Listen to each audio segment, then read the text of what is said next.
Guten Morgen, meine lieben Beifahrer. Heute gibt es wieder ein neues Video von mir.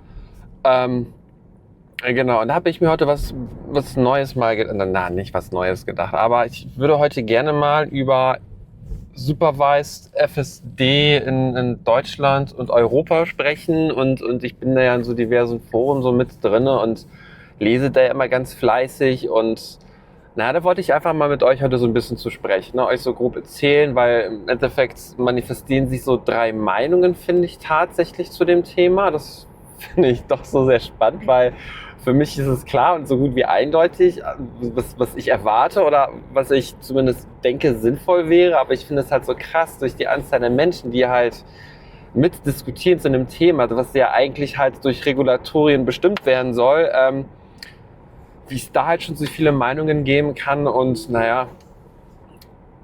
im Rahmen dessen schalte ich einfach mal den Autopiloten an.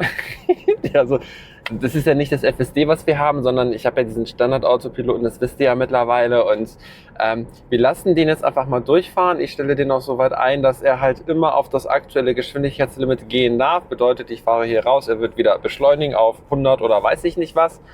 Aber kommen wir jetzt einfach mal zu dem SFSD. Also das ist ja das, was es ja mittlerweile in China gibt, was ja auch an diversen anderen Orten schon ja ausgerollt wurde. Und achso, du darfst ja hier auch schneller fahren. Das muss ich dir auch einmal hier bestätigen und erlauben. Okay.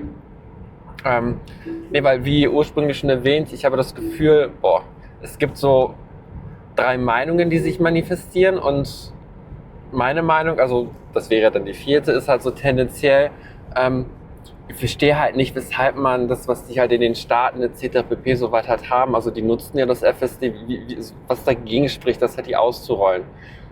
Weil im Endeffekt das, was wir jetzt haben, ist meiner Meinung nach mit mehr Sicherheitslücken behaftet, als wenn du FSD fahren würdest. Da gibt es jetzt natürlich ganz viele Gegenargumente etc. pp. Aber ich glaube, das wird euch auch ein bisschen klarer, wenn wir die 3 Meinungen sprechen. Meinung Nummer 1: Was ich vermute, ich meine, ich kann ja nur das wiedergeben, was ich gelesen habe, und euch darauf ja so ein Hinweisen halt eben ist so ungefähr, dass halt die ganzen Regulatoren, ich sage jetzt nicht wer, wie, wo, was, sondern ich nenne die halt einfach Regulatoren, so ein bisschen Lobbyismus betreiben. Bedeutet, sofern es aus Europa nichts vergleichbar Brauchbares gibt, verzögern die das Ganze halt. Ne? Das ist irgendwie so, weil du weißt ja, es gibt ja bei BMW diverse Modelle, Ford hat ja auch irgendwie so ein Modell rausgebracht, Mercedes ja auch, aber es ist halt an sich als solches nichts wirklich vergleichbar mit dem, was FSD anbietet, als Beispiel in den Staaten,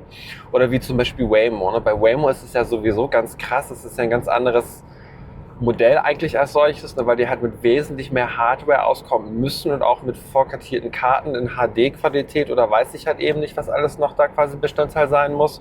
Und von Tesla, das FSD, arbeitet ja quasi egal wo, einfach nur durch die Trainingsdaten, die halt vorhanden sind, und dadurch weiß das Fahrzeug ähnlich wie halt ein Mensch, der ja auf bedingte Situationen trainiert wurde, wie er es sich zu verhalten hat. Das bedeutet, der folgt jetzt nicht einer ganz klaren Regel, sondern halt wirklich den Einschätzungen dessen, was eigentlich die Menschen machen würden in so einer Situation, so ganz grob zusammengefasst. Das steckt natürlich noch viel mehr dahinter. Ne? Und solange es halt wirklich, habe ich auch so ein bisschen das Gefühl, nichts echt Vergleichbares gibt, blocken die das nicht so per se als solches, aber die setzen halt Bedingungen, die ja teilweise nicht wirklich halt umsetzbar sind. Ne? Und dadurch verzögert sich das Ganze halt immens.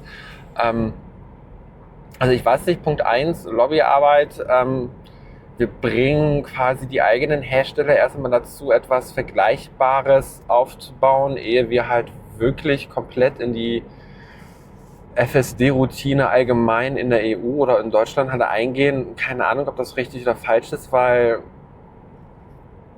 Vorsprung durch Technik ist dann halt irgendwann nicht mehr gegeben. Das ist auf jeden Fall so ein bisschen mein Zusatz zur Meinung 1. Die Meinung 2, das ist jetzt so ich fange jetzt einfach mal an mit der Meinung, die halt wirklich dagegen sind. Selbst in den Foren, die halt Tesla behaftet sind, findet man halt viele Fürsprecher, die sagen, nee, ich finde gut, wie es aktuell ist, und wenn es noch 2, 3 Jahre dauert, dann dauert es halt eben so lange, weil für die ist halt dieser Sicherheitsaspekt viel, viel wichtiger. Ne? Bedeutet, das Auto oder die Regulatoren sind gut so, wie sie sind, weil die halt dem Ideal folgen. Wir testen nicht, vor allem nicht auf öffentlichen Straßen oder halt wirklich im Verkehr, wo halt Risiken der Menschen bestehen, dass die halt Schaden nehmen, sondern wenn ein System quasi in dieser Bandbreite oder in dieser Schwere, weil ich meine, FSD ist ja schon wirklich etwas Gewaltiges, meiner Meinung nach, also jetzt zum Beispiel bei den Tesla-Fahrzeugen, wenn du das ausrollst und dann quasi hier kaufen bzw. installieren kannst. Es ist ja nur ein Software-Update oder im Endeffekt haben wir ja sogar schon alle die Software drauf, aber dieses Stack, das ist halt einfach inaktiv. Hat das so gut wie fast jedes Tesla-Fahrzeug. Das bedeutet, du schießt komplett jeden, der das halt nicht hat, von den anderen Herstellern voll weg, weil Tesla auf einmal etwas hat, was es sonst so als solches nicht gibt. Ne? Und die sagen halt, dadurch hast du so ein Risikoblock auf der Straße und die größte Gefahr, die ich so rausgelesen habe, liegt darin, dass die halt das Gefühl haben, je routinierter das System fährt, desto weniger bist du dem System hinterher. Das bedeutet, du lässt dich halt irgendwann darauf ein, dass das Fahrzeug dich von A nach B bringt und wenn du halt 10-mal festgestellt hast, der macht das richtig, richtig gut, dann achtest du nicht mehr so dolle drauf und das ist halt etwas, wo die Leute sagen, okay, das ist mir alles zu heikel, da wünsche ich mir schon, dass so Regulatoren das dementsprechend so weit begrenzen und regulieren, dass das System auch wirklich einwandfrei funktionieren muss. Das finde ich krass, weil dann denke ich mir, Tempomat, Abstandstempomat, Spurhalteassistenten, das sind ja alles auch so Sachen, wo du diese Denkweise auch adaptieren könntest. Ne? Bedeutet, wo ist jetzt die Grenze zwischen, ich lasse das Auto quasi die Spur halten oder ich lasse das Auto jetzt von A nach B fahren? Ich meine, klar, wenn du jetzt alle 3 Systeme kombinierst zwischen Tempomat, Abstandshalter und Spurhalter, dann hast du ja quasi ein fast System, welches sich autonom von A nach B nach C bringen könnte, auch wenn es nicht blinkt oder jetzt, weiß ich nicht, abbiegen könnte oder ähnliches eben, aber da ist ja nicht viel weit von weg. Ne? Und das ist ja teilweise so krass begrenzt aktuell, dass ja diverse Systeme halt nach den Bestimmungen der Regulatoren ja auch nur sowas machen können wie gewisse Beschleunigung unter gewissen G-Kräften in Kurven und deshalb diskutieren die halt alle so hart. Aber wie gesagt, Meinung 2 oder das, was sich so jetzt so rauslesen lässt, ist halt, dass die halt echt dagegen sind, weil die halt sagen, ich möchte halt ein System, was mich halt wirklich immer sicher transportiert und ich habe halt Angst, dass sich die Leute zu sehr darauf verlassen, weil die halt einfach übergeblendet sind von diesen positiven Erfahrungen und dadurch halt einfach nicht mehr rechtzeitig reagieren, sollte es wirklich zu einem Unfall kommen oder ähnliches. Kann ich auch verstehen, also kann ich wirklich verstehen, aber weiß ich nicht, ne?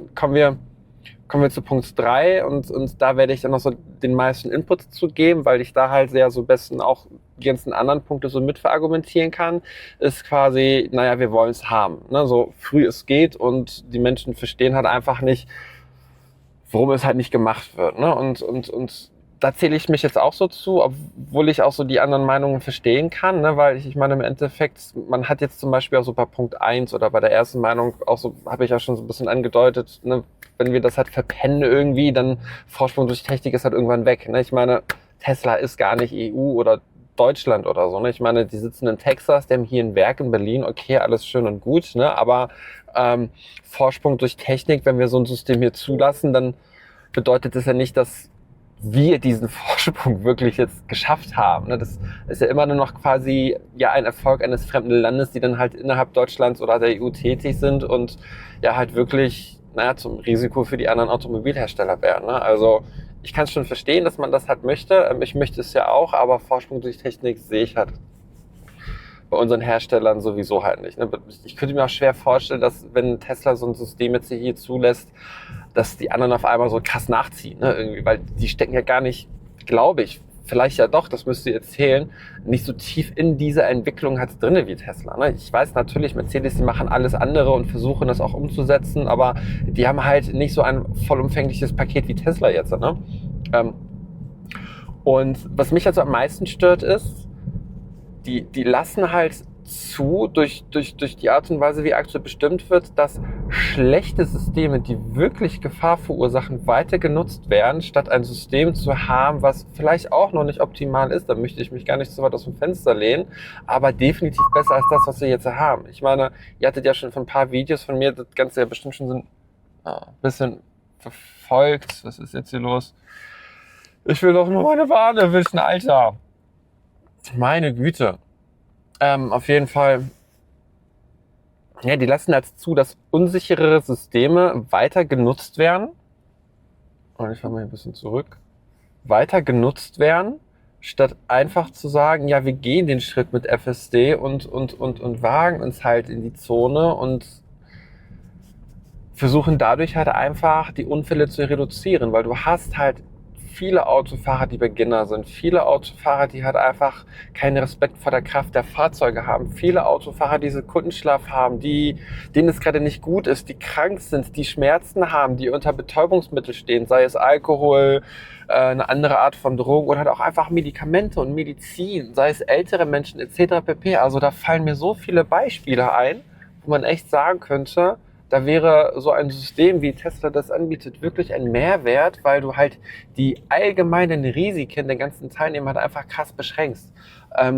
Ich würde gerne länger zu dem Thema sprechen. Stell aber fest, ich habe zu wenig Zeit eingeplant. Ich bin jetzt schon da oder für die anderen Punkte ein bisschen zu viel gequatscht. Von daher, ich mache jetzt hier einen Stopp, parke gleich und werde dann, glaube ich, bei einem nächsten Take, bei einem nächsten Video einfach nochmal mehr zu Punkt 3 sprechen, weil ich finde, die Punkte dafür sind wesentlich umfangreicher als die Punkte dagegen. Und naja, wenn ihr die Videos schaut jetzt, ne, ich habe ja schon gesagt, da gibt es gleich oder demnächst wahrscheinlich noch eins, dann bin ich echt auf eure Meinung gespannt, ne? Weil ich meine, Foren kannst du echt vieles lesen und man versucht das ja auch irgendwie zu verstehen, also einfach zu verstehen, das ist für mich so das Wichtigste. Warum denken die Menschen so und tendenziell, was haben die dagegen? Ist das jetzt wirklich ein krasser Mehrwert? Ist es echt eine Verschlechterung? Ist es was auch immer? Ich bin auf jeden Fall dafür und da werden wir das nächste Mal noch weiter drauf eingehen. Also in diesem Sinne, ich wünsche euch einen richtig schönen sonnigen Tag. Wir sehen uns!